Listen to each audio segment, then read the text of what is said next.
Muchas gracias a nuestra ministra de Economía por la inauguración del evento. Vamos a dar inicio al bloque 1, al primer bloque, que se titula Callao sin ciudad, cuando la infraestructura avanza sin territorio ni servicios. Para darnos una mirada global del tema nos acompaña Saba Srari Yelit, espero estar pronunciando bien el nombre, directora ejecutiva del Instituto Internacional de Puertos y Ciudades. Bienvenida, Saba.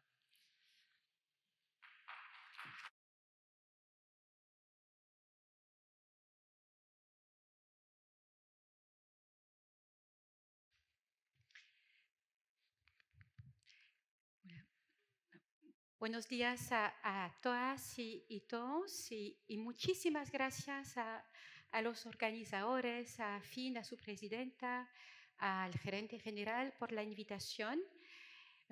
Gracias a Seminarium también por la organización impecable. A ver, siempre empiezo explicando por qué mi nombre y por qué mi acento, porque no coinciden, ¿no? A ver, yo soy francesa, de padres argelinos, lo que explica mi nombre, y vivo en Chile desde hace 30 años ahora. Y de los 30 años, más bien como más de 20, durante más de 20 años he trabajado en infraestructura. A pesar de que no soy ingeniera, soy cientista política, tengo un doctorado en Sciences Po Paris, pero he trabajado en el programa de concesiones de obras públicas en los años 90 y después en una concesionaria del grupo francés Vinci. Por lo tanto, he estado en los dos lados, digamos, eh, los dos lados de un PPP, de una asociación público-privada.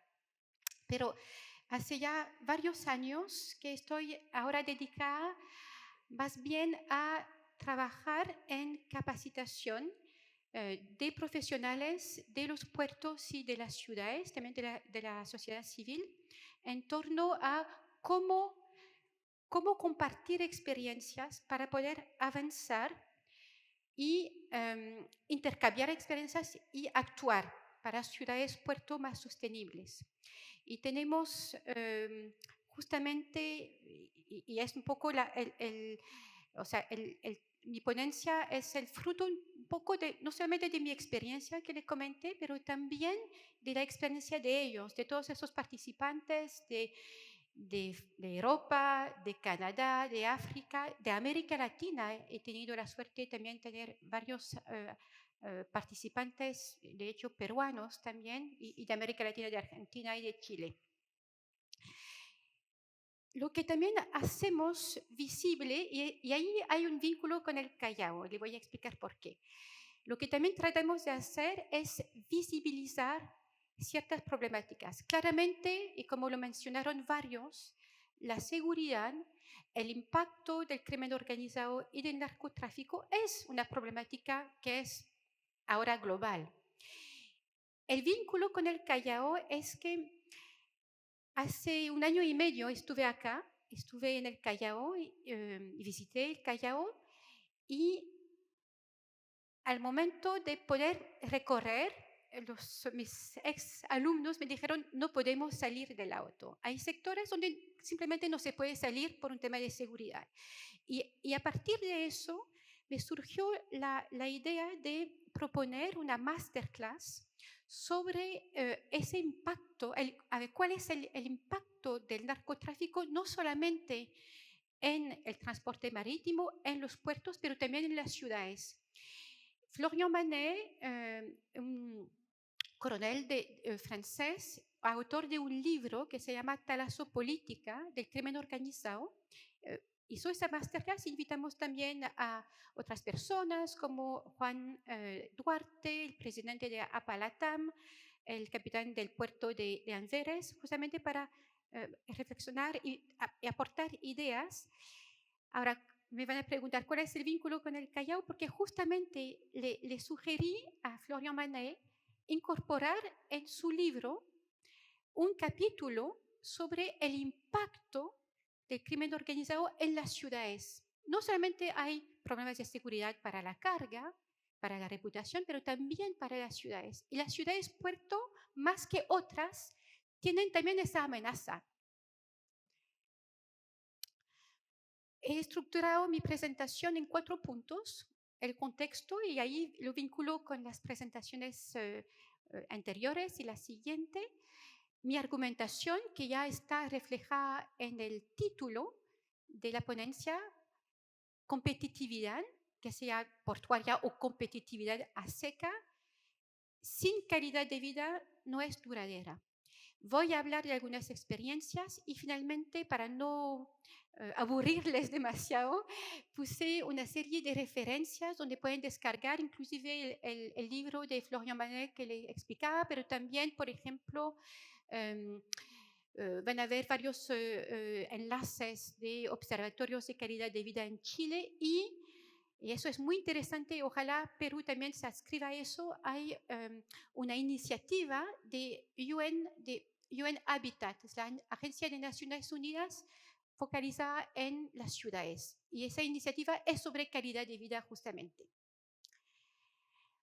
Bueno, el título de esa mesa es claro, inclusive es hasta provocador, encuentro, y eso que me llamó la atención y que yo creo que ya es parte de la solución, que una organización que representa a concesionarios como la AFIN justamente ponga o visibilice una problemática que no puede seguir acentuándose. Y en análisis de políticas públicas decimos que cuando se visibiliza con fuerza, ya se quiere inscribir, ya se puede inscribir o hay posibilidades fuertes para inscribirlas en la agenda de políticas públicas, que entiendo que también es el contexto actual. Callao sin ciudad, eso es provocador. O sea, bueno, yo conozco obviamente la historia del Callao, el gran Callao, bueno, desde por lo menos la época de la colonia española, el principal puerto de América del Sur. Entonces, una ciudad que nació prácticamente como puerto. Entonces, es llamativo, Callao sin ciudad, pero después el subtítulo, y con bastante inteligencia encuentro yo, dice, cuando la infraestructura avanza sin territorio ni servicios, o quizá avanza sin preocuparse del territorio. Entonces me pregunté, es un puerto sin ciudad, pero podría decir un aeropuerto, porque Callao no solamente es portuaria, también hay un aeropuerto, infraestructuras estratégicas para el país. Ahí le preparé una diapositiva un poco más académica, pero importante las definiciones. Un historiador argentino, rosarino, que también participa en el programa de curso, se llama Miguel Ángel de Marco, hace una tipología y la construyó a partir también de bibliografía de historiadores españoles, de un enclave portuario a una ciudad portuaria regional o macroregional. Lo que diferencia es el grado de interacción, de integración en lo económico, en lo espacial, infraestructura, etcétera, pero también en la identidad. Y también dice que ese grado de integración, que más o menos altos, también pasa por una gobernanza. Ahí hay otro nombre, otra noción que ustedes también conocen, pero yo aquí voy a hablar de gobernanza entendiéndola como un proceso de coordinación entre actores diferentes. En la asociación público-privado son actores distintos, pero es una asociación, sabiendo de que cada uno tiene intereses también diferentes, mandatos diferentes, pero también pueden converger, y es lo que quisiera mostrar después, más adelante. Bueno, rápidamente, este mapa, esta cartografía la hice ocupando también los instrumentos de inteligencia artificial. No, es solamente referencial, ¿ya? No debería ser, y debería ser justamente el producto de una investigación. Pero básicamente lo que quería saber es que en esa provincia constitucional que es el Callao, que tiene varios distritos, ¿cuántos habitantes, según indicadores objetivos de fuentes públicas, tienen una buena calidad de vida? Bueno, ustedes conocen la respuesta. Y básicamente es la punta, una punta, y es menos del 0,4% de la población, de ese millón y tanto que tiene el Callao. Después hay Aquí, bueno, igual habría que chequear bien, pero básicamente lo que se quiere mostrar es que hay brechas de acceso a servicios urbanos, de agua, transporte, etcétera, de seguridad, de medio ambiente urbano y de percepción de bienestar. Ahora, en esta diapositiva muestro que no solamente esas brechas existen en el Callao, eso lo sabemos. Bueno, puse el ejemplo de Islay Matarani porque yo pienso que es un ejemplo que da también que da muchas oportunidades, ¿ya? Porque bueno, yo sé que se firmó hace poco un segundo contrato de concesión hasta 30 años más, me parece, pero cuando uno ve estadísticas, esas son extraídas de un trabajo que hizo en el programa el gerente municipal de Islay, em, básicamente 7% solamente de las viviendas en Islay cuenta con agua potable todos los días de la semana y durante todo el día. Eso llama la atención, obviamente, y mi argumento es que eh, un puerto o una infraestructura cualquiera por sí sola no trae desarrollo. Trae desarrollo bajo ciertas condiciones. Obviamente condiciones, ahí hay otra noción de competitividad territorial, pero lo que se ve en la experiencia comparada y lo que les voy a mostrar en un trabajo de la OCDE, es que debe haber un esfuerzo mancomunado para construir realidades. O sea, el desarrollo no viene solo, obviamente. Y los empleos, porque efectivamente, y yo soy parte de esto, porque trabajo en ese tema de impactos socioeconómicos de infraestructura desde los años 90, el discurso de que la obra va a crear empleos es verdad, pero son cada vez menos empleos, y lo sabemos, en particular en lo portuario, porque los puertos se modernizan y necesitan menos mano de obra. Entonces, hay que apuntar a otras cosas. Y es lo que justamente, bueno, la presidenta de AFIN, justamente la ministra de Economía, bueno, dos mujeres, muchas mujeres parece ya, hoy día, muy bien, lo han destacado. Ya, voy a ir más rápido porque me queda poco tiempo. Este es un estudio de la OCDE y hay un informe que pueden descargar gratuitamente, está en referencia The Competitiveness of Global Port Cities, 20 ciudades globales, y la pregunta que hicieron es, ¿cuáles son los criterios para explicar que ciertas ciudades, puerto, port city o ciudades portuarias globales son más competitivas que otras? Y básicamente lo que muestran es que hay factores que conocen, todos los que conocen el tema portuario saben, la conexión a las cadenas globales de suministro, una gestión portuaria eficiente, lo que implica, por ejemplo, que el preembarque se haga de manera rápida, eficiente, ¿ya? Para evitar sobrecostos. Pero también muestra que hay un tercer pilar, y el tercer pilar es la aceptación social. Y sobre todo cuando se requiere ampliarse. Y los puertos necesitan, producto de la evolución de la industria naviera, necesitan también mayores áreas de respaldos, mayores frentes, pero eso se necesita no solamente planificación, sino aceptación social. La aceptación social no es la licencia para operar. Bueno, ese término, licencia para operar, que venía del inglés, ojalá sea tan fácil de comprar una licencia y listo, para 25, 30 años ya estamos tranquilos, ya no tenemos conflictos, pero sabemos que no es así, que el territorio, los actores son dinámicos, que no es porque se firma un acuerdo con un alcalde que después la ciudadanía va a estar satisfecha. Eso lo sé. Bueno, yo trabajé justamente en acuerdos con municipios. No es suficiente, es compleja. A problemas complejos, situaciones complejas. Y lamentablemente, y hay una frase que me encanta a mí, en todas partes se cuecen habas. A veces son aguas de primer mundo, segundo mundo, tercer mundo, pero son aguas iguales. O sea que son problemáticas que uno ve en muchas otras partes del mundo. Es lo que también en los cursos, en las experiencias que nos presentan, lo podemos ver. Hay ahora una crisis de legitimidad en lo político, pero también una crisis de legitimidad y de confianza hacia el sector privado y hacia los concesionarios.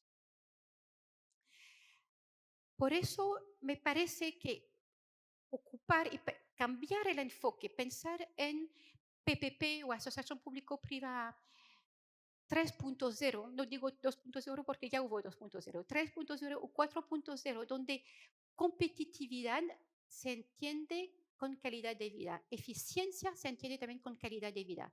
Calidad de vida es una noción que es multidimensional.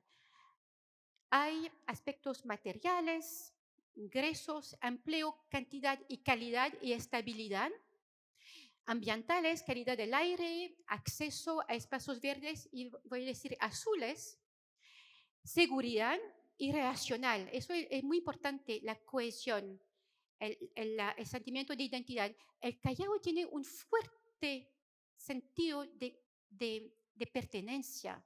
El chalaco se dice, ¿no es cierto? Y hay una cultura muy fuerte a nivel patrimonial y eso es sumamente importante. Y lo que yo recomiendo también bueno, me está tocando también asesorar a autoridades portuarias, es también innovar en eso, no descuidar ese aspecto patrimonial y no solamente a nivel de obras, pero también de entender la cultura local. Y voy a ir más rápido porque si no se van a aburrir. Ya, entonces entienden de que lo que está en el centro es la gobernanza, pero la gobernanza, no la gobernanza corporativa, la gobernanza entre actores distintos que tienen lógicas distintas, como le decía, intereses, o sea, proceso de coordinación. Coordinarse es difícil, inclusive en la misma familia es difícil, pero coordinarse cuando somos distintos, cuando tenemos intereses también distintos, público-privado, es difícil. Hay también dificultades en el sector público, gobernanza público-pública, y no solamente en el Perú, en Chile, en Francia. En Francia se habla también de mil hoja institucional. Bueno, yo fui coordinadora general de la Subdirección de Vialidad Urbana Nacional en Chile y allí en la ciudad es súper difícil porque tenemos varias autoridades que tienen competencias, pero el ciudadano de a pie no tiene idea y de hecho le da lo mismo. Lo que quiere es tener mayor acceso, no tener el nivel de saturación que tiene, etcétera. Me faltan 3 minutos, entonces voy a ir rápido. Esta tabla es extraída del informe de la OCDE, donde muestra que hay sinergias de intereses entre el sector público y privado en las grandes ciudades portuarias globales que funcionan, que funcionan bien. No significa que son que todas que no tienen problemas, pero sí son competitivas. Y hay varias dimensiones, por ejemplo, en el transporte, que es un tema que vamos a ver ahora, corredores logísticos dedicados, pero también integración puerto-ciudad mediante sistemas multimodales. En trabajo también, ya que sabemos que el puerto o que las infraestructuras generan cada vez menos empleos, pero sí más valor agregado, más capacitación, y eso sí implica una coordinación con las autoridades competentes. O sea, implica varios elementos.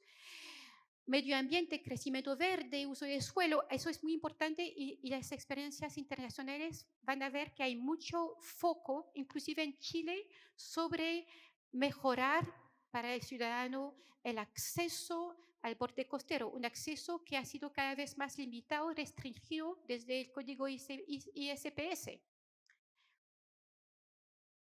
Aquí, bueno, es un video que yo tomé para mis alumnos hace unos meses del acceso, la pólvora, el acceso sur a Santiago, que se construyó hace 20 años, fue la inversión más alta en la historia de la dirección de vialidad. No hay concesión ahí, es gratuito, pero a la vez se construyó la CEAL, una zona de extensión de apoyo logístico donde se hace la gestión documental, de manera de que los camiones entren al puerto cuando estén ya listos, ¿ya?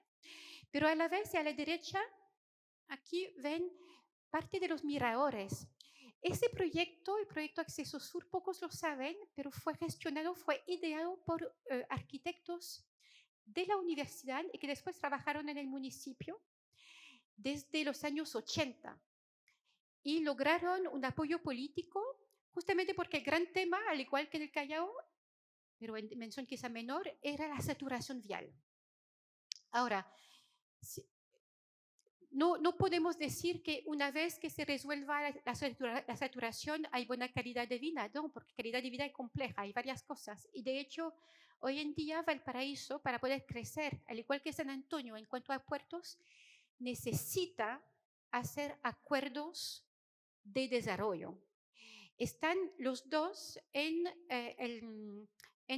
la evaluación ambiental y hay muchos reparos y han tenido que modificar también el diseño. Pero básicamente, y ahí lo que les quería mostrar, parece que tengo que concluir, ese acuerdo por Valparaíso es un acuerdo firmado por la autoridad regional, la máxima autoridad regional, la máxima autoridad municipal y la empresa portuaria. Y es un acuerdo amplio, donde cada uno también hace lo que le compete, pero con un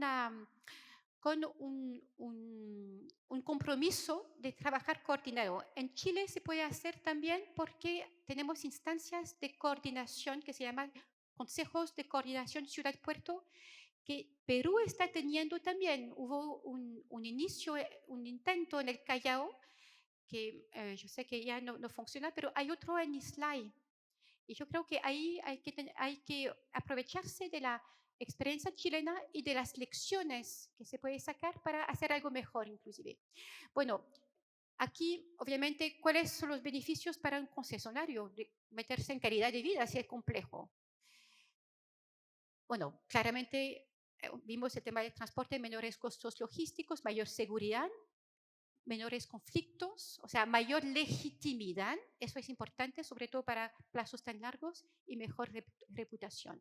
Eso ya lo comenté, yo pienso que tienen una tremenda oportunidad para innovar y me alegro que AFIN esté tan decidido en que la necesidad de trabajar de manera coordinada entre sector público y privado en ámbitos que van más allá de la infraestructura propiamente tal. Aquí justamente yo creo que es algo que les puede servir, es la Agenda 2030 de la AIVP. Bueno, de hecho no lo mencioné al inicio, pero está en mi bio.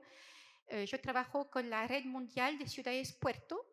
Hay una agenda para la sostenibilidad de las ciudades puerto. Esa agenda está diseñada, está pensada para el contexto específico de las ciudades puerto y va desde la adaptación al cambio climático, la transición energética y economía circular, que es un tema fundamental y una gran oportunidad también de desarrollo para los países y para las ciudades puerto, como también invertir en capital humano, proteger la biodiversidad. Aquí tienen mis datos, mi LinkedIn, donde publico también bastante información y casos de estudios, referencias. Ahí pueden descargar lo que yo les mencioné, inclusive el libro de Florian Manet. ¿Ya?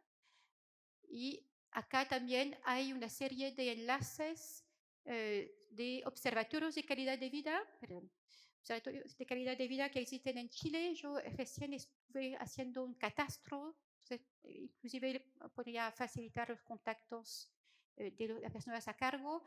Básicamente, y con eso termino, hay 4 observatorios funcionando en Chile.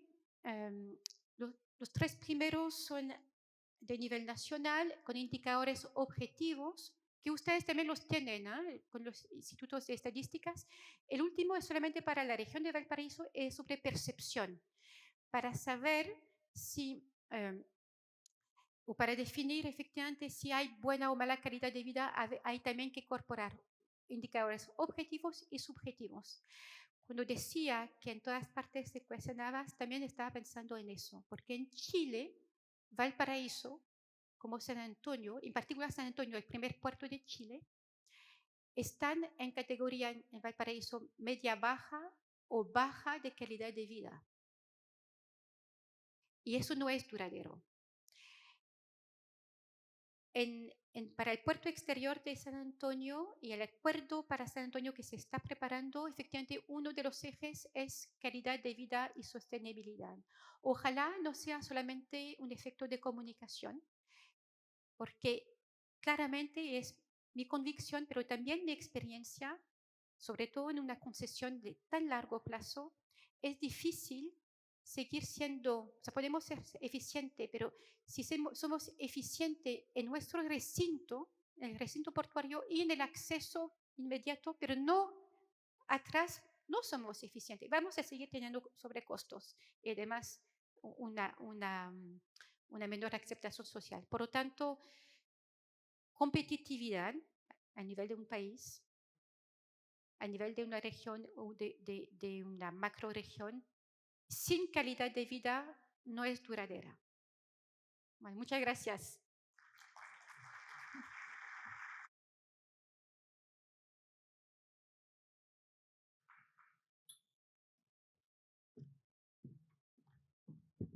Bueno, a continuación nos va a acompañar Juan Carlos Paz. Juan Carlos ha sido presidente de la Autoridad Portuaria Nacional, además ha sido director de transporte acuático en el MTC, tiene amplia experiencia en el tema portuario.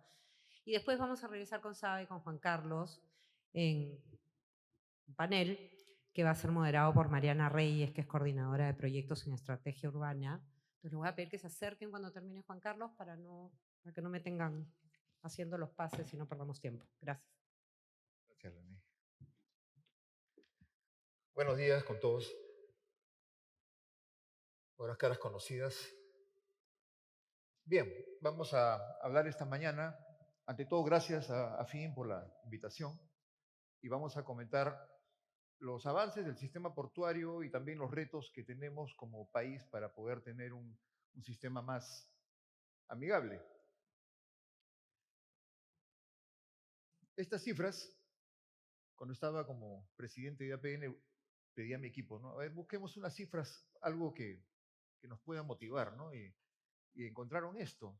Nosotros que somos tan fanáticos del fútbol, nunca llegamos a cuartos de final, ¿no? Pero acá ya estamos en cuartos de final. Estamos en 7º lugar en el volumen de carga que pasa por el canal de Panamá que nos conecta con el Atlántico. Esto justamente lo encontraron en una época que se hablaba mucho del canal porque, como todos saben, pues tiene una relevancia estratégica muy importante y nosotros decíamos, bueno, para nosotros los peruanos también es estratégico, ¿no? Porque, miren, 7º lugar, y si ven del 4º al 7º, las distancias no son muy grandes. Con los avances que van a haber en la inversión minera y los embarques, tanto de minería como de agroexportación, yo estoy seguro que vamos a llegar al 4º lugar. Y si quieren, lo firmo, ¿no? Vamos a, acá menos de 10 años, estar en el 4º lugar peleando con Corea del Sur. La exportación, es decir, nuestro vínculo con el mundo, que es la exportación y, por supuesto, el comercio exterior, nos hace pensar que tenemos un reto logístico impresionante. 36 millones de toneladas de mineral no salen por avión, necesitan los barcos, necesitan los puertos. Una parte de esos 36 millones es oro, ¿no? El oro pesa mucho, pesa poco, vale un montón y sale por avión. Pero esas 36 millones de toneladas son fundamentalmente concentrado de cobre, concentrado de zinc, concentrado de hierro. Y no olvidemos que 73% del cobre, por poner un ejemplo, se va a la China. Entonces necesitamos un vínculo eficiente con China. Por otro lado, la agroexportación también implica un reto logístico por toda la cadena de frío que debe sostenerse para una actividad tan importante. Nosotros ya estamos consolidándonos en materia portuaria, tenemos muy buenos operadores de puertos, acá están presentes varios, ahí está César, por ahí lo vi a César, ¿no? Y tenemos pues desde Paita hasta Matarani, tenemos, y cruzando hacia la Amazonía, Yurimaguas, tenemos potentes operadores portuarios de talla mundial. ¿Qué ha pasado en los últimos 25 años? Al mismo tiempo que nos hemos desarrollado en materia portuaria, también hemos conseguido 25 tratados de libre comercio que nos vinculan con economías que representan el 90% del PBI mundial. Ese es el enorme reto que tenemos. No somos una economía cerrada que nos concentraría pues a 30 millones de habitantes. Somos una economía que nos conecta con más de la mitad de la población del mundo, tal vez 4.000 o 5.000 millones de personas. Entonces, ¿qué pasa? Tenemos todavía un déficit de infraestructura, que es preocupación de todos, es de AFIN, de los privados, del Estado, de los ciudadanos en general. Porque 44% de ese déficit está justamente en el mundo en el cual me siento siempre en casa, en el tema de transportes. Y por otro lado, nuestros indicadores de eficiencia no son muy buenos. En materia de lo que es competitividad, según el Banco Mundial, estamos en 2.5 en infraestructura. Y fíjense, en el índice global estamos en 3. O sea, hay una brecha de 2.5 a 3. ¿Por qué? Si los puertos andan tan bien. Está justamente en esa conectividad. Nuestra conectividad no está bien. Entonces, tenemos que institucionalizar el desarrollo de la infraestructura como una política de Estado global, no solamente en puertos, que ha funcionado muy bien, sino también para toda la infraestructura y conectando al país de verdad. Veamos algunos datos, ¿no? Por ejemplo, Callao. Hace unos días salió el ranking. Yo sé que este ranking está basado en los indicadores que maneja el Banco Mundial, pueden ser criticados, pero ahí está. Estamos con 2 puertos entre los 5 más eficientes de la región, según el Banco Mundial. Callao, la sorpresa, Paita, y ahí va a estar también Paracas y van a estar los demás terminales porque están siendo cada vez más eficientes. Tenemos grúas pórtico en Callao, en Chancay, en Paita, vamos a tener en Paracas y cada vez ese equipamiento nos hace más eficientes. Estamos con un nivel de transbordo de 22% en Callao y en Chancay ya está llegando, va a llegar al 50% con miras a hacer el 70%. Quiere decir que hace tiempo que ya somos un hub. Para aquellos que dicen que vamos a ser hub, no, ya somos hub. Con Chancay nos vamos a consolidar en ese rol de hub regional. 8% de la carga de Chile en contenedores pasa por el Callao, forzosamente.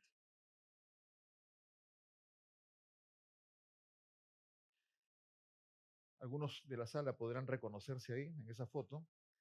Es una imagen muy importante porque revela que el privado está haciendo su trabajo. Y en este caso, una conexión ferroviaria de Callao con Cajamarquilla. O sea, a 30 kilómetros solamente del Callao ya hay un depósito temporal que funciona y se conecta por vía férrea con el puerto del Callao. Maersk utiliza la instalación de APM Terminals, que es una empresa con la cual tiene vinculación estratégica. Y tenemos algo que no se había visto nunca. Ya lo tenemos en nuestro puerto del Callao. Los que me conocen saben que soy marino mercante y a mí no me han contado esto. Yo he visto esos cerros de mineral, esos cerros de concentrado de zinc, de plomo, en el muelle 5. Enormes cerros contaminantes. Así funcionábamos. Ahora, en solo unos años, vino Transportadora Callao y cambió todo. Y ese sistema nuevo de fajas tubulares con almacenes presurizados y embarques limpios está en Matarani, en Callao, en Guarmey. Es decir, estamos manejando un producto tan estratégico como es el mineral de manera limpia. Paracas. Todos conocen pues los contenedores refrigerados, los reefers, pero también hay buques reefer, ¿no? Y Paracas, con este sistema de cold treatment, protagonizó esta experiencia hace ya un año y medio, ¿no? En la cual llevó, si no me equivoco, 5.000 pallets en un viaje, o en varios viajes, para poder eh, cambiar, cambiar paradigmas y hacer cosas novedosas que son las que se hacen en nuestros puertos. Se hablaba de la conexión Brasil-China, ¿no? Ya funciona. Hay alguien de Matarani entre ustedes, no sé si están los de Tisur, pero ya esto es una realidad. Carne congelada de Brasil por la interoceánica al puerto de Matarani, favorecida con la ley de cabotaje, que es una de las más liberales, o si no la más liberal del mundo, y a Chancay para embarque a la China. Esto ya es realidad, otro esfuerzo privado. Entre los puertos concesionados hay 3, que son Paita, Paracas y Salaberry, que tienen fondos sociales. 3% de los ingresos va a unos fondos que ustedes tienen que verlo. Bueno, muchos de ustedes ya lo conocen, pero hay escuelas, hospitales, estadios que se financian con estos recursos, que llaman más de 31 millones de dólares. Esto nos lleva a temas como este que yo siempre destaco, ¿no? Esta es una imagen de Puerto Paracas, de su página web, donde se ve que en unos años, con el esfuerzo de este fondo social, se bajó de 33% a 5% el nivel de anemia infantil, que personalmente considero es el principal problema del país, porque la anemia, genera problemas para el aprendizaje y en los ciudadanos problemas hasta para votar. Así que combatiendo la anemia, creo que estamos combatiendo el principal problema del país, así que hay que reconocer el esfuerzo del Fondo de Paracas. Y esto repetirlo. Bien, Chancay, hablábamos de lo de la carne brasilera. Chancay, una gran obra, se inauguró el año pasado, y la APN le dio su permiso de operación en junio, ya está operando.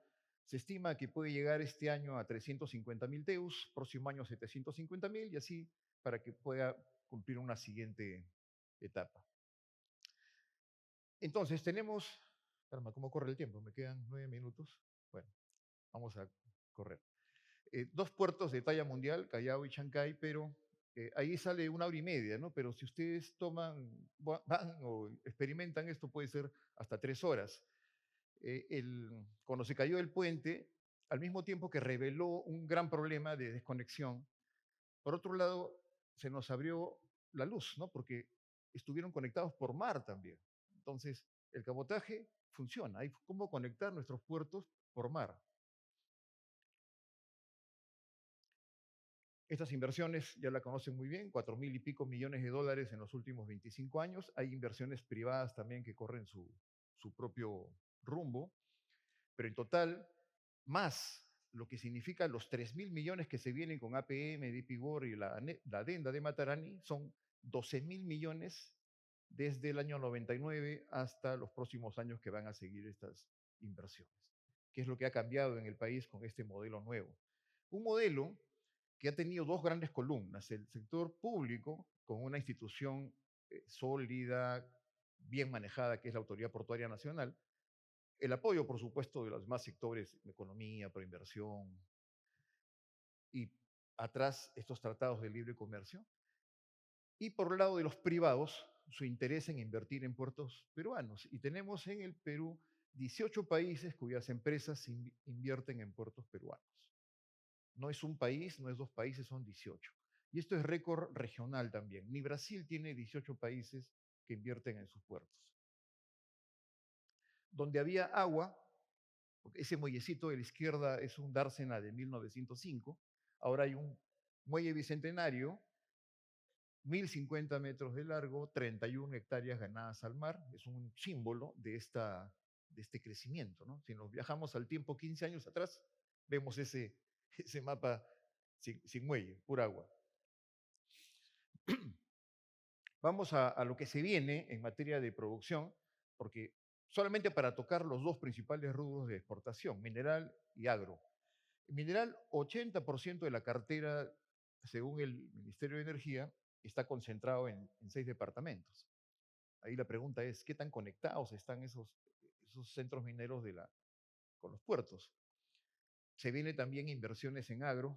No sé si ha venido mi amigo Gabriel Amaro por ahí, pero él siempre me habla de su preocupación del tema de qué tan preparados están nuestros puertos. Yo también me pregunto eso, pero más por el tema vial, porque según el mismo Provías, y esto sale del marco eh, estratégico multianual del MEF, Provías nos dice que en promedio el 79% de nuestras vías en los departamentos están en mal estado o no están en una situación adecuada. Y si ustedes ven en departamentos como Ica y La Libertad, que son fundamentales para la agroexportación, pues el nivel llega a 98%. Entonces, algo hay que hacer, por supuesto. Y en materia ferroviaria también, porque tenemos solamente 1.700 kilómetros de ferrovías y las tenemos dispersas, ¿no? Una por el centro, otra por el sur, la de Southern, que está en otro color, y lo que se necesita es más ferrovías, una mejor integración, porque esos 36 millones de toneladas no pueden seguir malogrando nuestras carreteras y perjudicando nuestra eficiencia logística. En general, lo que tenemos es un costo logístico de 27%, es 3 veces más que la OCDE y 2 veces más que Chile. Y lo que tenemos que trabajar es justamente en una gestión mejor planificada, una articulación puerto-ciudad, sostenibilidad ambiental. Lo que viene, estos son los nuevos proyectos, tanto en la costa como en la Amazonía. Y vamos a hablar de las normas que han salido. La ley 32048, que permite la ampliación hasta 30 años más de los contratos, y que el terminal portuario invierta más allá de su área de concesión, con lo cual facilita justamente esa articulación puerto-ciudad. La ley que termina de flexibilizar el cabotaje y la nueva ley de APPs que genera pues una mejor predictibilidad y procesos más rápidos en la promoción de la inversión privada. El calendario para las adendas, para los contratos de concesión portuaria que se van venciendo. El primero, Matarani, que he tenido el gusto de trabajar muchísimo en esa adenda y que ya recientemente el gobierno ha autorizado para que se prolongue el contrato por 30 años más. Y luego se viene Callao Minerales, el Muelle Sur y así todas las demás. Y tenemos que estar preparados para ese escenario en el cual estas adendas estos contratos van venciendo y se requieren las adendas. Algunos ejemplos de lo que se viene a futuro: la articulación logística con el futuro antepuerto del Callao, el sistema OPS, que también está pensado en la OPN para incluirlo en los contratos de concesión. Para los que no saben, el OPS es un sistema que permite que el buque, en lugar de usar su máquina auxiliar, use energía del puerto. Yurimaguas, que está en la Amazonía, también está haciendo lo suyo, no solamente con esta plataforma de atención a las naves tradicionales, sino también usando la nueva ley, está pensando en una carretera que lo articule con Moyobamba y que pase por Balsapuerto, que es una zona de agricultores de café y cacao.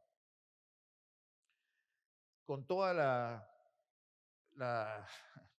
digamos, el escenario de geopolítica, nosotros estamos en una situación de privilegio, ¿no? Porque podemos aprovechar justamente el nearshoring, el friendshoring para poder tener, y ahora con la nueva ley de zonas económicas especiales, aprovechar que tenemos realmente muy buenas relaciones con las grandes economías del mundo para poder favorecer nuestra logística. Finalmente, tenemos que pensar en planificar mejor, ¿no? Articular los puertos con la ciudad, resolver temas como el de Chancay, ese diferendo para su plan de desarrollo urbano, pensar vamos a hablar también de la ciudad que se piensa hacer en Ancón, ¿no? La ciudad bicentenario, y por supuesto tener un sistema más sostenible, más amigable con el ambiente. Para terminar, pensar en tres grandes temas: la gobernanza, es fundamental la meritocracia. Eso es importantísimo. Eh, vemos, veo, todos vemos las noticias y vemos que en los últimos días hay buenas señales en favor de la meritocracia. Eso es positivo, porque la meritocracia en el sector privado se da porque tiene que ser. En el sector público es más difícil, pero creo que hay muy buenas señales al respecto. Y por supuesto una buena coordinación entre los entes públicos, porque no pueden estar divorciados. El APN coordina con Proinversión, coordina con el MTC y todo este sistema camina mejor. Por supuesto, trabajar en lo que es sostenibilidad es necesario tener aspectos que no eran tan presentes hace 25 años, ahora ya lo son, y creo que tienen que estar presentes en los contratos de concesión.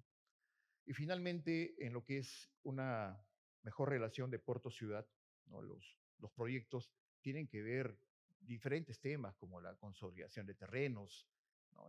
Y tener una imagen clara de que el puerto es muy importante, pero tiene que trabajar muy bien con la ciudad y su entorno, buscar modelos internacionales para que pueda tener el Perú una mayor solidez de su sistema portuario y su sistema logístico. En general, nuestros puertos ya están prácticamente en un nivel de primer mundo. Estamos caminando, uno ve los puertos peruanos y la verdad son un orgullo. Hay cosas que mejorar, por supuesto que hay cosas que mejorar, pero estamos ahí, estamos peleando ya en las grandes ligas. Y a partir de ahí, y con las reformas que se tienen que hacer, creo que vamos a poder consolidar nuestro desarrollo hacia el futuro. Muchas gracias.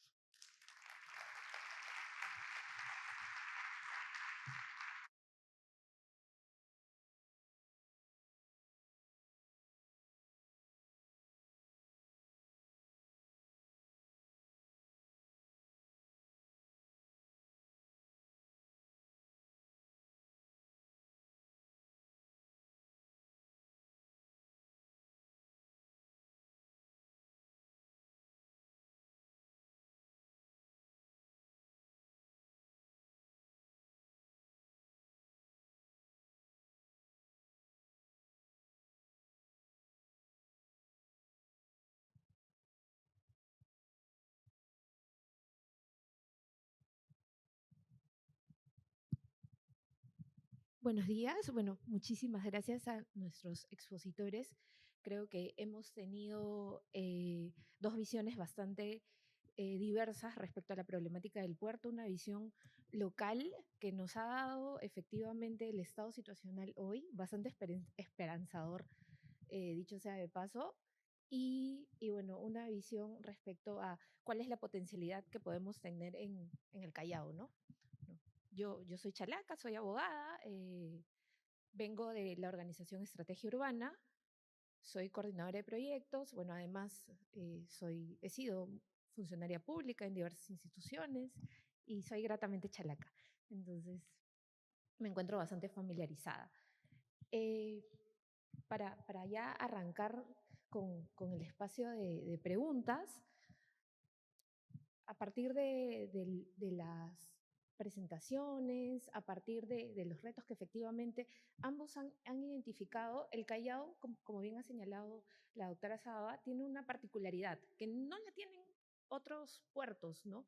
El Callao se encuentra el puerto del Callao se encuentra dentro de una zona monumental declarada Patrimonio Cultural de la Nación. Entonces ahí hay una gran potencialidad porque es el único centro histórico del país que tiene mar al costado. ¿Por qué esto resulta una potencialidad? Porque hay una oportunidad enorme de desarrollar proyectos de revitalización urbana en el centro histórico. Todos los peruanos sabemos que nuestros centros históricos no necesariamente están en buenas condiciones, ¿no? Muchos están en situación de turización, los inmuebles en muchos estados inhabitables, con riesgo de colapso, etcétera, ¿no? Entonces, en el Callao tenemos el mismo problema, el 50% de inmuebles se encuentran en estado de turización, pero tenemos la potencialidad de un gran actor portuario ahí, un gran actor que podría ser un enclave fuerte para poder articular acciones que impacten también en este tipo de proyectos, ¿no? En integrar y tener un centro histórico revitalizado, con calidad de vida, con vivienda adecuada, al lado de una operación portuaria de nivel A1, como la que estamos logrando el día de hoy, ¿no?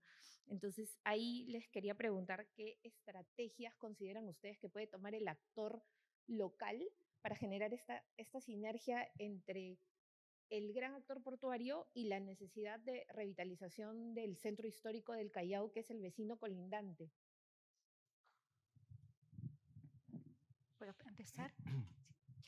No sé si se puede ver, a ver, allí en el lado técnico, si pueden mostrar, sí, en la agenda de la, perdón, me levanto, disculpa, en la agenda de la AIVP hay un objetivo específico sobre patrimonio, identidad y patrimonio, cómo preservar, justamente valorizar lo que es común entre el puerto y la ciudad, y sobre todo en ciudades tan importantes, tan históricamente importantes, y no solamente para el Perú, yo creo que para la macroregión y en el identitario colectivo, en el imaginario y en la memoria colectiva como el Callao. Entonces, no sé si efectivamente, a ver, me voy a levantar. Y aquí dice cultura portuaria e identidad. Promover la cultura e identidad, características de las ciudades portuarias y recuperar el orgullo de los habitantes a pertenecer a una comunidad de interés ciudad-puerto. Yo creo que eso es muy importante. Y hay después un desglose. Crear en la interfaz ciudad-puerto todo tipo de paseos y recorridos abiertos a todos para facilitar la comprensión de las actividades portuarias y logísticas. Eso se refiere a lo que llaman los port centers. De hecho, Valparaíso va a tener el primero en América Latina y hay varios en Montreal, en Le Havre, etc. Son espacios físicos que también pueden ser virtuales, pueden ser ambos, donde hay justamente una valorización de lo que está en común entre el puerto y la ciudad. Y eso es muy importante porque tiene que ver con, bueno, lo que dices tú, con el orgullo y vuelvo a la aceptación social. Ahora, en general, esos port centers, bueno, es el caso de Valparaíso, pero también el caso de Le Havre en Francia. Hay muchos casos. En Italia hay hasta una red de port centers, si les interesa, lo podrían ver en la misma página. Son financiamientos compartidos, también es PPP muchas veces, porque son espacios donde hay exposición, donde se explica bueno, los diferentes oficios del puerto y también, y eso es lo que yo estoy fomentando cada vez más, que no nos confundamos con un museo. Es muy importante que la sociedad civil, bueno, obviamente la sociedad civil, el municipio, entienda cuál es, cuál es el campo de los posibles, o sea, en la actividad portuaria, cómo funciona el negocio portuario. Y eso es importante que también se transmita más allá de los aspectos identitarios para que se pueda entender que para que el puerto sea competitivo hay factores que son ajenos al puerto, al país y que son decisiones que se toman afuera. Entonces, que en esos port centers o city port centers hay efectivamente elementos en común, históricos, más tipo de exposición, etcétera, pero también son lugares donde hay encuentros y hay explicación que quizá para mí, a mí me habla mucho porque, bueno, trabajo en políticas públicas. Eso. ¿Sí? Bien, bueno, de hecho es importantísimo que el puerto conviva con la ciudad. Por eso los esfuerzos, en primer lugar, los esfuerzos ambientales que van a hacer los puertos son fundamentales, ¿no? El- la playa de estacionamiento de este hotel, por ejemplo, ¿no? Imaginemos todos los motores encendidos, no llega a significar lo que un buque está en un muelle trabajando, lógicamente, pero con su máquina auxiliar contamina. Entonces, el puerto tiene que ser amigable con la ciudad. Un sistema OPS elimina esa contaminación. Y pensando ya en lo específico, en esta relación de puerto-ciudad con la habitabilidad, en el Callao tenemos varios problemas, pero entre ellos está Puerto Nuevo. por ejemplo. ¿Cómo resolverlo de Puerto Nuevo? Yo pienso que sí se puede hacer. Eh, es un esfuerzo que tiene que hacer la Autoridad Portuaria Nacional, Ministerio de Transporte, el municipio del Callao y, por supuesto, los concesionarios, en este caso sería APM. Eh, Cualquier solución, uno hace números y creo que se puede hacer, se puede llegar, y con la facilidad que da la ley 32048, que permite invertir más allá del área de concesión portuaria, es una magnífica oportunidad para ampliar, por un lado, el área logística del puerto y resolver un problema social importante.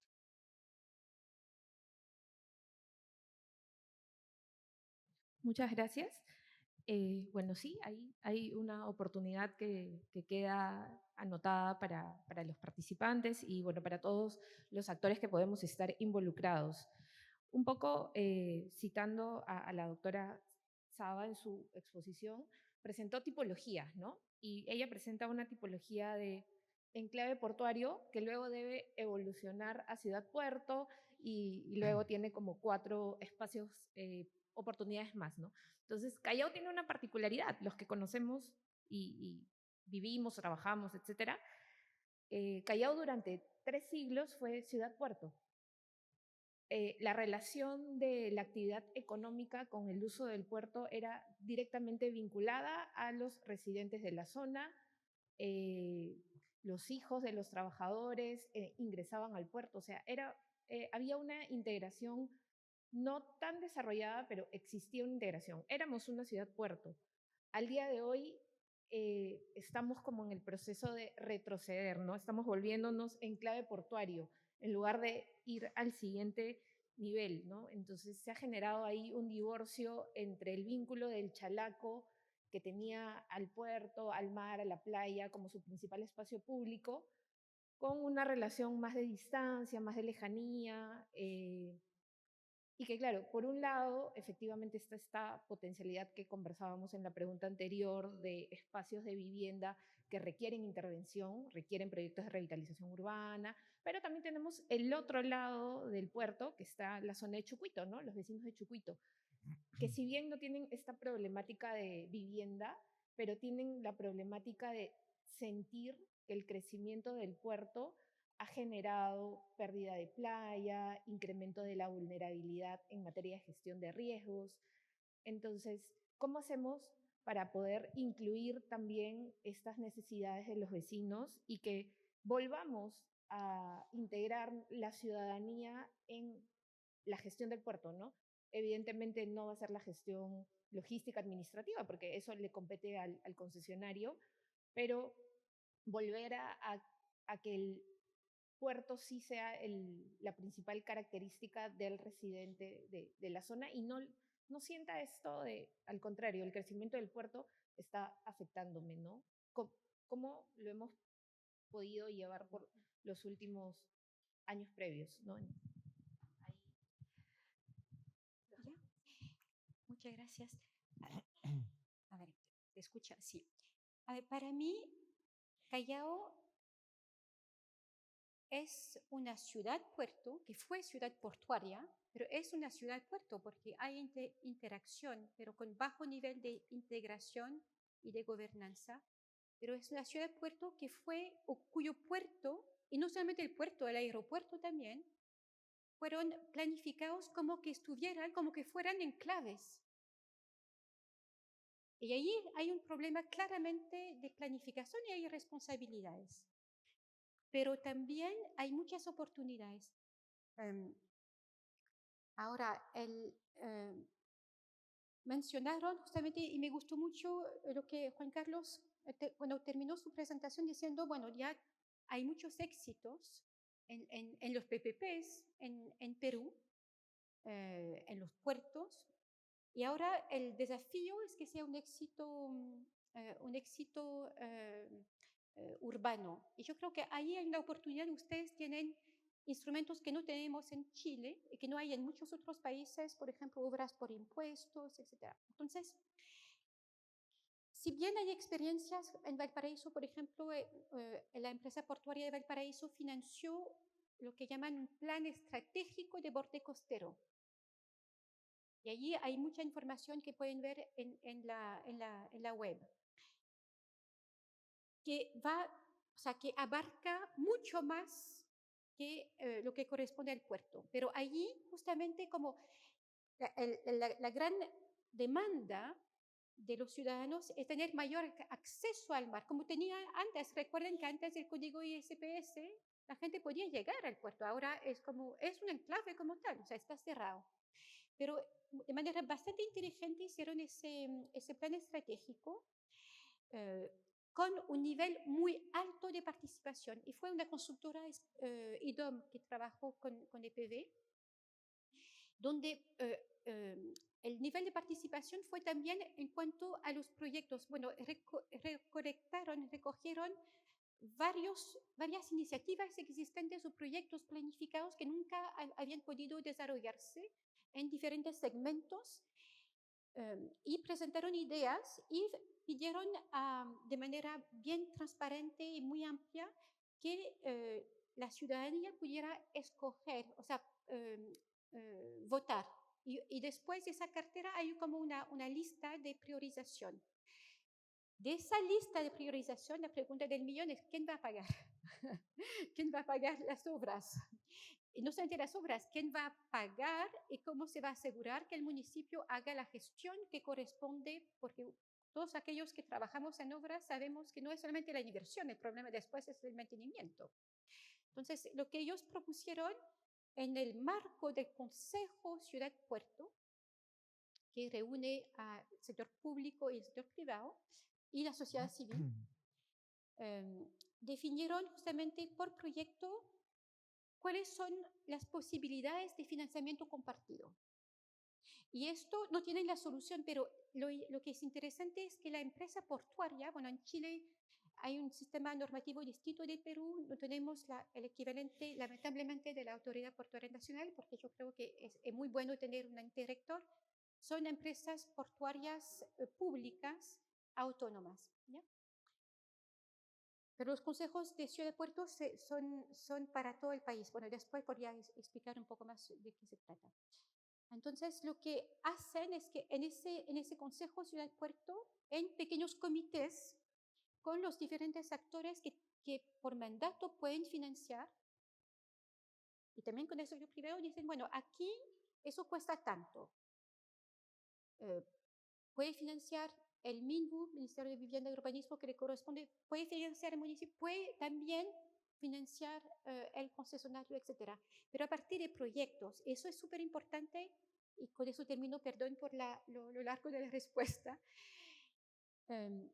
Es muy importante que las instancias de gobernanza no se transformen en foros de discusión así eternas.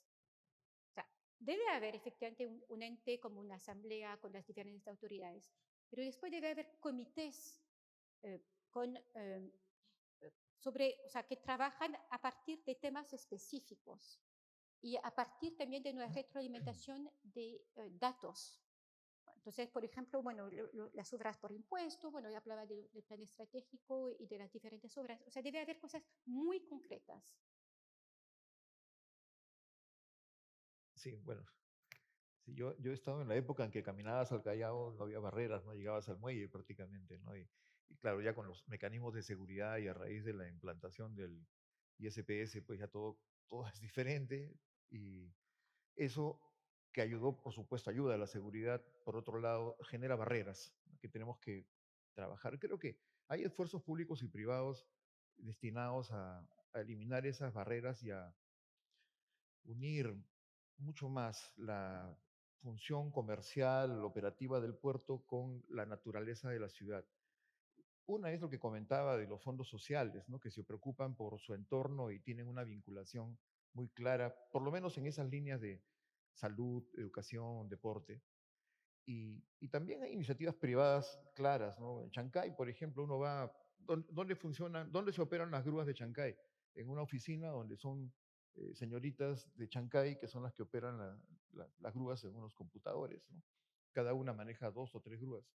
Entonces, eh, hay esfuerzos que creo yo tienen que ser articulados, tienen que tener un propósito como una una línea de acción general de Estado, ¿no? Para que exista esa comunión entre la política de puertos, la política de vivienda, lo que manda la municipalidad en cada lugar. Debe haber una mayor armonía. Lo que vemos a veces son pugnas, ¿no? Se ha visto en muchos casos, pero creo que se puede lograr. Hay creo que está la institucionalidad lista y sobre todo que se ha generado en estos 22 años un respeto al APN. Cuando uno habla con los concesionarios o los operadores de puertos, hay un respeto a la Autoridad Portuaria Nacional, ¿no? Y todos coinciden en el liderazgo del APN y la APN es una institución que creo yo está entre las más prestigiosas del país y que está haciendo una labor fundamental justamente para poder tener esa mejor articulación, ¿no? Que, como digo, una línea importante que seguir trabajando en materia de puerto ciudad.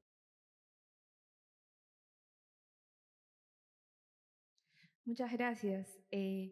Precisamente trayendo ya a colación al actor local, que es un actor clave, actualmente el Callao precisamente ha aprobado su plan de desarrollo metropolitano al 2040, ¿no? Entonces es un hecho importante. No contábamos con un instrumento de planificación aprobada. En términos generales es bastante positivo contar con ello. Hay evidentemente cosas que se pueden perfeccionar, ha recibido comentarios positivos, también ha recibido críticas, pero al final lo importante es contar con un instrumento que no teníamos antes. Y ahí ha surgido un nuevo reto, que es eh, separación de los instrumentos de planificación que tiene el puerto versus los instrumentos de planificación que tiene la ciudad, ¿no? El puerto tiene su plan maestro, APN evidentemente tiene todos sus instrumentos de planificación, de planeamiento estratégico. Entonces, ahí, ¿qué estrategias, qué habilitadores podemos considerar, ya no pensando desde la ciudadanía, sino desde estas dos instituciones que efectivamente planifican sobre un mismo territorio? ¿Cómo logramos que puedan existir sinergias, ¿no? ¿Qué habilitadores podemos proponer para que no se manejen como instrumentos aislados, ¿no? Por un lado, el crecimiento del puerto con su planificación excelente aún, ¿no? Y por el otro lado, el Plan de Desarrollo Metropolitano al 2040, que busca un Callao sostenible, integrado, etcétera. ¿Cómo hacemos que conversemos? Bueno, es un problema que uno encuentra en varios otros países. En Chile, em, la idea de reactivar los consejos de coordinación ciudad-puerto que prevé la ley fue justamente porque había falta de concordancia entre instrumentos de planificación. Entiendo que, por lo que acaba de decir, que en Perú también es el caso. No, que yo sepa, no hay a nivel legal instrumentos que abarquen los dos, salvo quizás efectivamente en países y en ciudades como en Los Ángeles, en Nueva York, pero ahí porque tienen una institucionalidad distinta, ¿ya? Ahora bien, lo que yo he podido ver en el caso chileno es una evolución en la manera de contratar, o sea, en cómo se contrata los estudios de planes maestros portuarios. Y es más, en el caso de San Antonio, ahora hablan de un plan maestro urbano, que no existe legalmente, ¿ya? Pero ahí uno puede ser un poco más como los holandeses, menos como los franceses, que somos muy normativos, y menos como los españoles, ¿no? que también son normativos, más como los holandeses, que son pragmáticos. No existe, o sea, no hay una norma que obliga a tener un plan maestro que sea concordante con la planificación urbana y al revés. Pero uno puede también de manera pragmática pensar en planes maestros que incorporen mucho más, que no funcionen como enclaves. Eso yo creo que es fundamental e implica un cambio también en el mandante, ¿ya? Eso es lo que podría decir. Lo de San Antonio, el plan maestro urbano, todavía no lo he visto, no lo conozco, pero es ya no es un plan maestro portuario como tal, es como otro nivel donde ya incorpora lo urbano. Y también para terminar, le quería comentar que en el 2015 el Ministerio de Transportes me pidió hacer justamente unas recomendaciones para modificar un artículo de la ley de modernización portuaria y que tiene que ver con los consejos de coordinación ciudad-puerto. Y para eso hice una investigación y pregunté a las autoridades municipales, regionales y de los puertos si invitaban a las representantes de las otras autoridades cuando hacían los planes o la planificación. O sea, cuando el municipio planifica, prepara su plan regulador, bueno, en Chile es el plan regulador, pero básicamente los instrumentos de planificación. Cuando la región hace su planificación, invita al puerto, invita a los profesionales del puerto a las autoridades para llegar a acuerdo, para llegar, no a acuerdo, pero para que sea concordante en cuanto a los accesos. Y hice la misma pregunta a los profesionales, a las autoridades de los puertos. Y la respuesta es que en general o no sabían o no los invitaban. Y eso es un grave problema, porque efectivamente a nivel legal no hay obligación. Eso es un problema que tenemos institucionalmente, de que no hay incentivo para la gobernanza público-pública. Es muy difícil. Yo he trabajado mucho en el sector público, bueno, en vialidad urbana, es muy difícil. En Chile, en Francia también, no hay muchos incentivos, sí normativos. Pero ahora lo que yo he podido ver es una evolución y a través de esos consejos de coordinación, entre otros, pero también en Francia lo he visto mucho, una evolución a ir más allá de la normativa y ser un poco más como los holandeses, más pragmáticos. Bien, bueno, el Plan Nacional de Desarrollo Portuario ya prevé todo este tipo de enlaces, ¿no?, de los puertos con la ciudad. Lógicamente, no siempre es sencillo pasar del plan a la acción. Los planes maestros también lo hacen.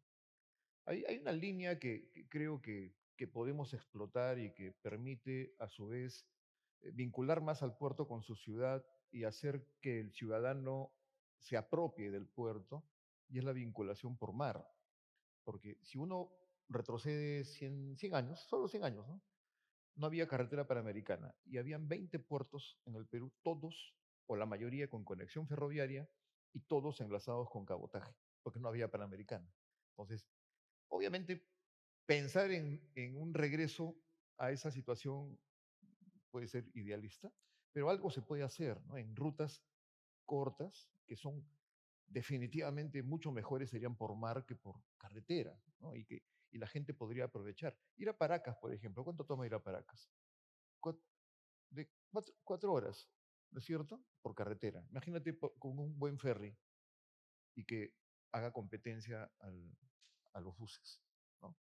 Y por qué no pensar al norte también. Es decir, hay una gran oportunidad. Tenemos los puertos, tenemos la infraestructura, tenemos los operadores, tenemos una ley de cabotaje libre, ¿no? Nos falta ese empuje, ¿no? Para que podamos unirnos por mar y que cada ciudadano del Callao, de Salaberry, de Paracas, todos se sientan mucho más dueños del puerto.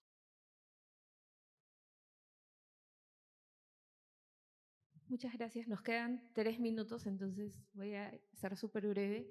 ¿Qué incentivos podemos proponer para que los actores institucionales puedan ver la necesidad de volver a incluir al actor ciudadano en, en todo este proceso de planificación? La idea del transporte es increíble. Incluso en algún momento conversábamos de podremos tener hasta un transporte recreativo, ¿no? Desde Ventanilla, ¿cuánto te tomas para llegar a la punta? Si lo hicieras por vía marítima, probablemente lo hagas en la mitad del tiempo y así podrías llegar hasta Ica y hasta Arequipa, no sé. Entonces, ¿qué incentivos podemos proponer en cortito tiempo que nos queda. Bueno, voy a ser muy breve porque yo pienso que usted tiene más respuestas que yo. Bueno, eh, si me pongo desde el lado público del mandante, bueno, son los contratos de concesión.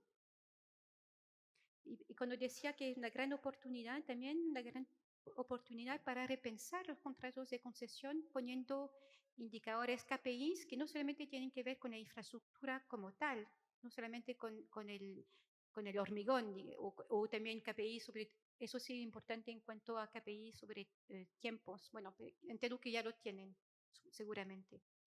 Entonces, yo creo que allí hay que ser bastante innovador en conjunto con las autoridades e incorporar en el contrato de concesión algunas dimensiones relacionadas con calidad de vida, pero de manera no así etérea, o sea, sí, pero con indicadores, porque hay indicadores. Yo creo que allí hay una oportunidad. Claramente son. Y también en España y en varios otros países, porque tuve dos participantes el gerente general del puerto de Baleares y la gerente institucional que fueron participantes del programa en curso en español que se hace online, por eso tenemos participantes de todo el mundo. Ellos ponen también ponen incentivos para el privado. Bueno, hay varios aspectos, pero en el tema de la energía, bueno, hablaron del programa OPS. Entonces, incentivos monetarios también. Pero todo eso es contrato de concesión y ahí yo no tengo la respuesta. Usted conoce mucho más Sí, ese ámbito. si nos referimos al ámbito marítimo, de hecho, los contratos de concesión pueden ser una excelente herramienta. Y también esos incentivos al privado, que en el caso de la Amazonía funcionó muy bien con el ferry Iquitos-Santa Rosa, ¿no? Es un ferry que, en el caso de la empresa que lo maneja, es un ferry para 300 personas de construcción noruega y le brinda un servicio de calidad al ciudadano de Iquitos y al de Santa Rosa y a los puntos intermedios para que haya una comunicación. El Estado subsidia por 10 años, previo análisis del propio Ministerio de Transportes, y la idea es, o fue, sembrar. ¿No? Eso es para que atraiga nuevas inversiones y en la medida que esto vaya madurando, el subsidio se reduzca. Yo no soy amigo de los subsidios, pero creo que hay casos donde pueden funcionar temporalmente para empezar a cambiar las cosas y lo que ocurre en la Amazonía es darle un servicio digno a la gente de la Amazonía que se puede repetir en el Pacífico. Sí, solamente quería añadir algo que es lo de la transparencia de rendir cuentas, accountability. Bueno, y los ciudadanos saben, bueno, hay mucha desconfianza. Muchas veces dicen, ¿a dónde va el dinero finalmente? Y eso, o sea, que siempre haya mecanismos de transparencia frente a la comunidad.